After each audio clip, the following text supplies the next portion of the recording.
Everybody like and subscribe, praise the bell icon. Story number 1.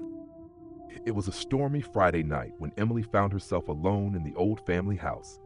Her parents had gone out of town unexpectedly, leaving her with strict instructions to stay inside until they returned. The rain battered the windows relentlessly, each drop sounding like a tiny hammer striking the glass. Outside, thunder rumbled low and deep, shaking the walls as if warning her to be careful. At first, Emily tried to settle into her usual routine, watching a movie, making popcorn, but the house felt different, somehow heavier.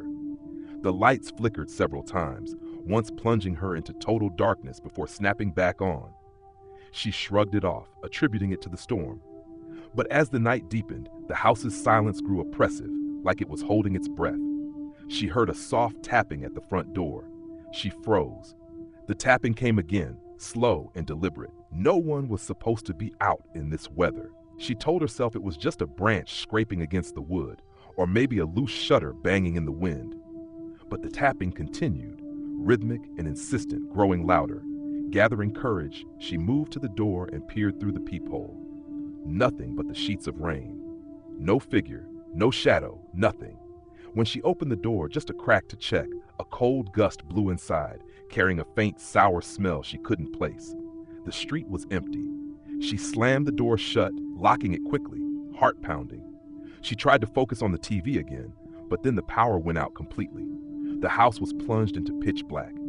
The storm outside roared louder, lightning flashing, revealing brief, eerie glimpses of the wet garden outside. The silence inside was replaced by something else, a faint dragging noise from the basement below, like heavy footsteps. Emily's throat tightened. The basement door was locked. No one was supposed to have a key except her parents. She crept to the stairs, listening. The sound stopped. Then from behind her, a whisper, "Emily." It was barely audible but unmistakable. She spun around. Nothing. Just the shadows playing tricks. Desperately, she grabbed her phone. No signal. The battery was dying fast. She decided to barricade herself in her room, pushing a heavy dresser against the door. As she did, her eyes caught the window. A face, pale, soaked, and twisted, pressed against the glass, staring at her with hollow black eyes. She gasped, stumbling back. When she blinked, the face was gone. Hours passed like this. Whispers, footsteps, shadows moving just out of sight. The storm began to ease, but the terror inside didn't. Just before dawn, a final sound shattered the silence, a slow, deliberate knock at her bedroom door. No tapping, no scratching, just 3 heavy knocks. The door shook slightly, as if someone was leaning on it. Emily squeezed her eyes shut, whispering, "Go away." The knock stopped. The sun rose, flooding the room with light. The house felt empty again, but Emily knew better. When her parents returned, she told them about the storm, the power outage, and the strange noises. But no one believed her. Months later, when the house was being renovated, a hidden door was discovered beneath the basement floor. Inside, carved into the wood, was a name, Emily, written over and over, as if someone had been trapped there, waiting all along for the stormy night to come again. Story number 2. It was a cold, rainy night when Sarah found herself home alone for the first time. Her parents had gone out for a late dinner with friends, promising to be back by midnight. The storm outside was relentless, hammering against the windows with heavy rain and gusts of wind that made the old house creak and groan. Sarah, a college student used to occasional solitude, was trying to focus on her studies in the dim glow of a single lamp. Around 10, the power suddenly flickered and then went out completely. The house was swallowed by darkness, save for the occasional flash of lightning that cast eerie shadows across the walls. Sarah's phone had only a few bars and her battery was draining fast. She tried to calm herself, telling herself it was just the storm and nothing more.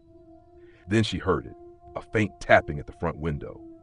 At first, she thought it was just a loose branch knocking against the glass, but the taps came again, deliberate and slow. Heart pounding, she peeked through the curtain. Nothing, just the rain. She shrugged it off and returned to her desk, but the feeling of being watched lingered. Minutes later, the tapping returned, this time from the back door. It was softer but unmistakable. Sarah grabbed a flashlight and crept toward the door, each step feeling heavier than the last. She shined the beam into the darkness. Nothing there. The yard was empty, soaked and silent except for the steady rain.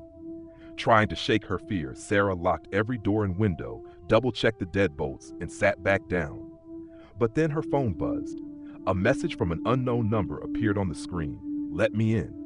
Frozen, Sarah stared at the text, her breath catching in her throat. She typed back with trembling fingers, "Who is this?" No reply. Suddenly, the house phone rang. It was the old rotary line, the kind that was rarely used these days. Sarah hesitated but answered. A crackling silence greeted her, then a whisper, "I'm inside." She slammed the receiver down and bolted to the living room, but a sudden crash echoed from upstairs. Something heavy had fallen. The flashlight flickered and died. Plunged into darkness, Sarah fumbled for matches and lit a candle, its flickering flame barely holding back the shadows. The storm outside howled louder, but inside the house, there was something else. A slow, deliberate movement above her. The creak of footsteps on the floorboards. Her heart hammered in her ears as she reached for the baseball bat she kept near the door. The footsteps paused, then descended the stairs slowly, each step measured and chilling. Sarah backed against the wall, gripping the bat, waiting. The stairway light suddenly flickered on, revealing the empty stairs. The footsteps stopped. A cold breath brushed her neck. She spun around, swinging the bat wildly into the darkness. Her candle blew out. The house plunged back into silence, save for the rain drumming against the windows. She ran to the front door, yanked it open, and screamed into the storm. The rain washed over her as she stumbled outside, never looking back, until the headlights of her parents' car broke through the downpour. When they entered, the house was empty. The only sign of the intruder was a single muddy footprint by the back door, and the lingering feeling that someone had been watching her every move all night. Story number 3. It was a cold, rainy night when Emma found herself alone in the house for the first time. Her parents had gone out for a late dinner, promising to be back before midnight.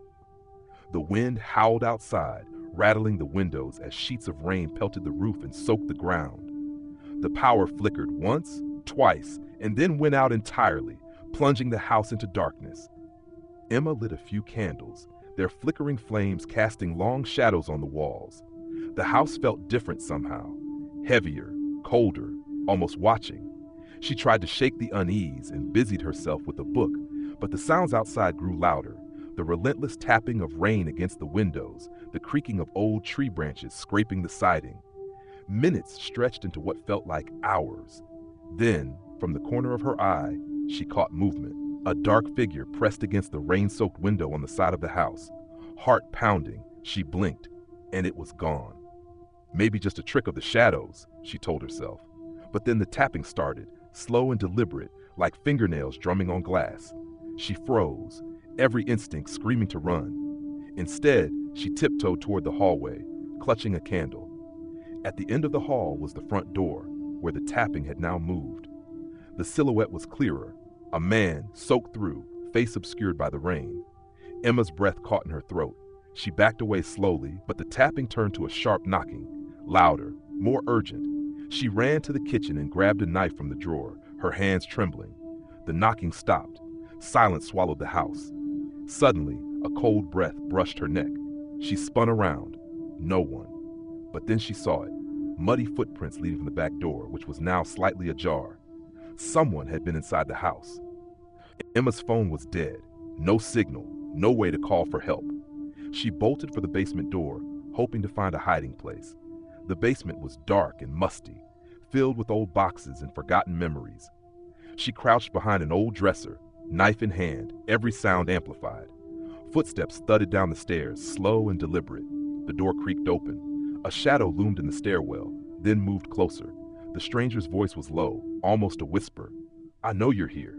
Her heart shattered into a million pieces. The rain hammered harder, drowning out her screams that never came. The night stretched on, the darkness closing in like a suffocating blanket. Emma trapped in a nightmare that would never leave her mind.